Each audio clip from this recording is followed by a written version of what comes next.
Olá, pessoal. Teacher Mailda Almeida, tudo bem com vocês? Hoje, nesse vídeo, a gente vai falar de um tema muito interessante, espero que vocês gostem, que são os falsocognatos. Eu escolhi os 10 piores falsos cognatos, né? Então, primeiro, o que são cognatos, né? Cognatos são palavrinhas, são pares de palavrinhas que em duas línguas diferentes eles têm o mesmo significado. Então você olha lá, por exemplo, family. Family em inglês, você olha e fala, já sei, é família, né? Então esse é um cognato, eles se parecem, são friends. O que são falsocognatos? Falsos cognatos ou false friends, com o slide aqui. Então, o que é um false friend? É que você olha, mais uma vez, é um parzinho de palavras, né? Mas não é um falso cognato, né? Ou seja, eles têm a escrita parecida, você pensa que conhece, porque tem uma palavrinha na sua língua nativa, no nosso caso português, com aquela mesma escrita, e você olha e fala, eu já sei o que é. Mas, adivinha? Não é não! Então, os falsos cognatos, existem muitos, né? Existem entre todas as línguas, existe do inglês para o espanhol, do inglês para o francês, do inglês para o português e vice-versa, né? Do português para o espanhol, enfim. Mas aí eu fiz uma listinha com os 10 cognatos que falsos cognatos, que na minha concepção, né, na minha experiência de English teacher, são os mais confusos, são os que dão assim, você olha e fala, não acredito. Então vamos lá. 10 falsos cognatos para vocês, falsos cognatos. Eu vou fazer uma listinha em contagem regressiva, tá? Do que eu acho que é indo para o mais confuso no number one, né? Então, o número 10, que a palavra novel, né? Então, você olha e fala, já sei, tem em português, é novela. Não é novela. Novel, em inglês, é como a gente fala, é uma classificação, né, de um tipo de livro. Como a gente fala romance, né? É um romance, estou lendo um romance. Então, novel é romance e não novela. Novela em inglês é soap opera. Soap opera. Soap opera. Então, cognato número 10, novel. Eu vou andar um pouquinho rapidinho, mas sem correr.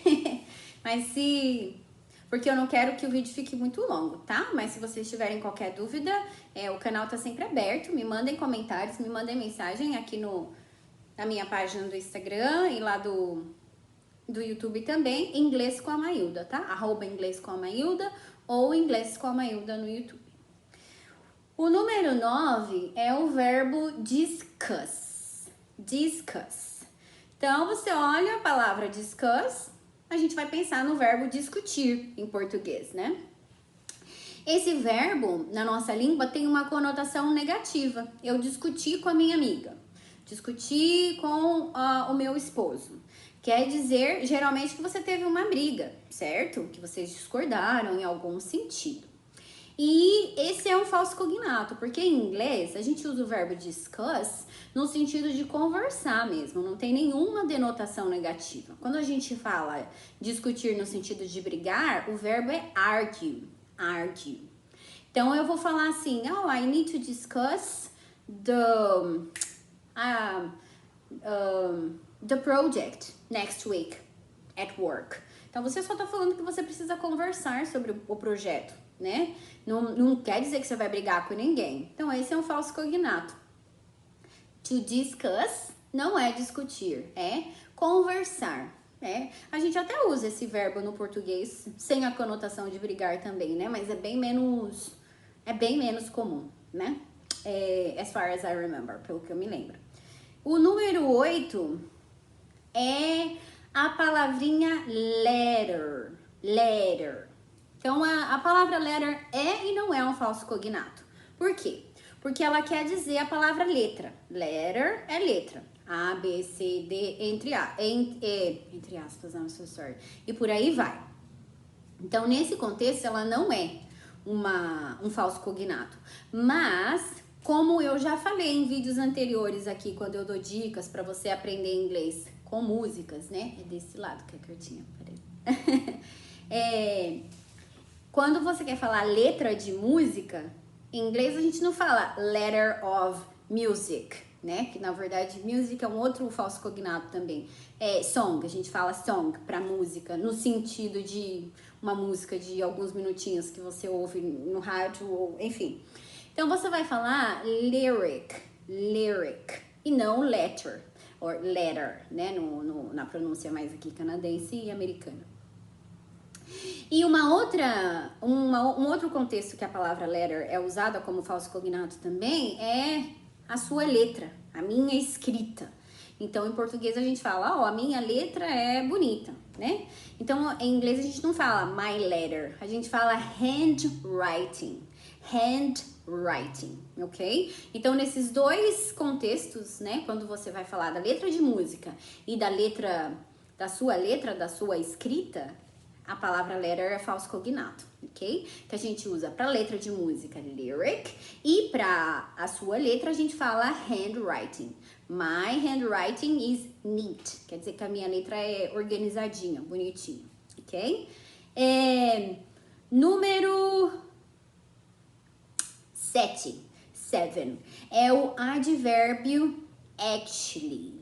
Actually já é meio confusinho esse, né? Eu mesma já cheguei a usar incorretamente, né? Todos esses cognatos, gente, hoje eu sou professora, mas como português speaker, eu tive problema com eles também, né? Eles pareciam pra mim também que era uma outra coisa. Então, actually, quando a gente olha, parece que é atualmente, né? Atualmente. Especially porque todos os geralmente, em inglês, são advérbios, né? Então, atualmente, verdadeiramente, francamente e assim por diante. Então, actually não é atualmente. Atualmente, o advérbio em inglês é nowadays. Nowadays, atualmente. O actually quer dizer na verdade. Então, é um contraste, né? Olha, eu tava pensando em fazer alguma coisa, but actually, I'm going to do something else. Mas, na verdade, eu vou fazer outra coisa. Então, é bem diferente do atualmente, ok?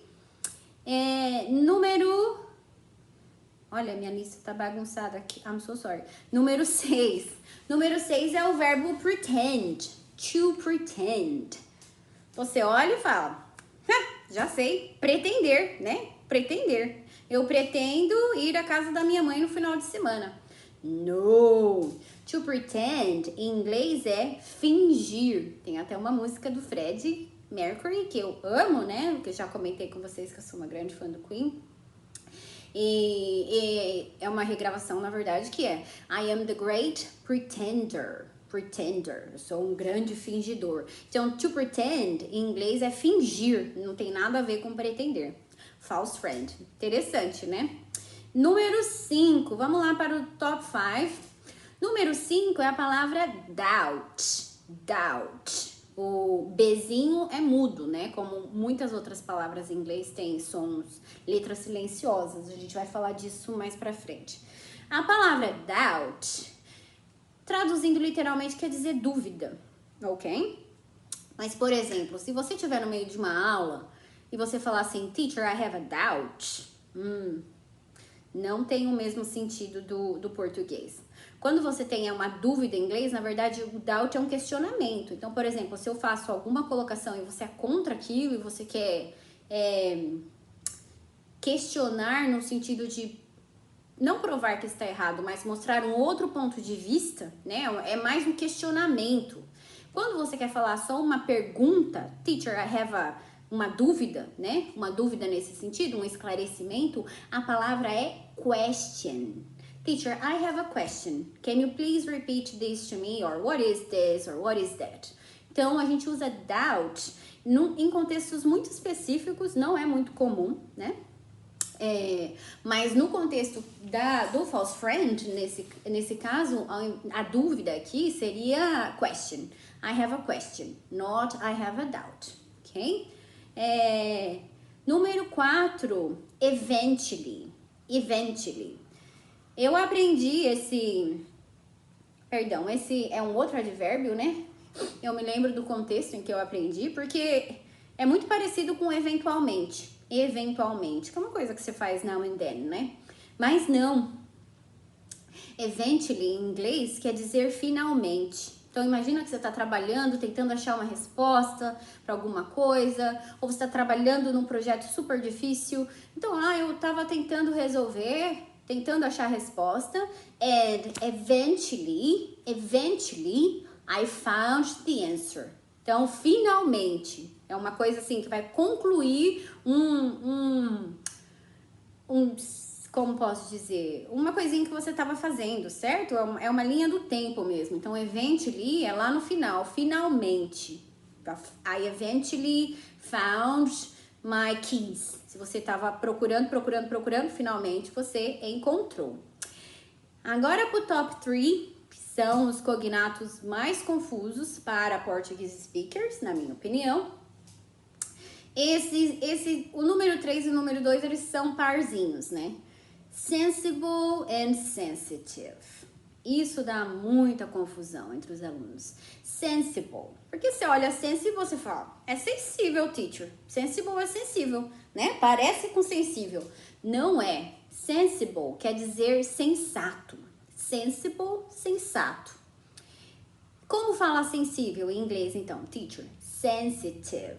Sensitive. É uma pessoa, se a gente traduzir ao pé da letra, sensitiva, né? Não tá errado, tá relacionado. Então, esse parzinho dá muita confusão, vou repetir de novo para não dar, para ficar bem claro.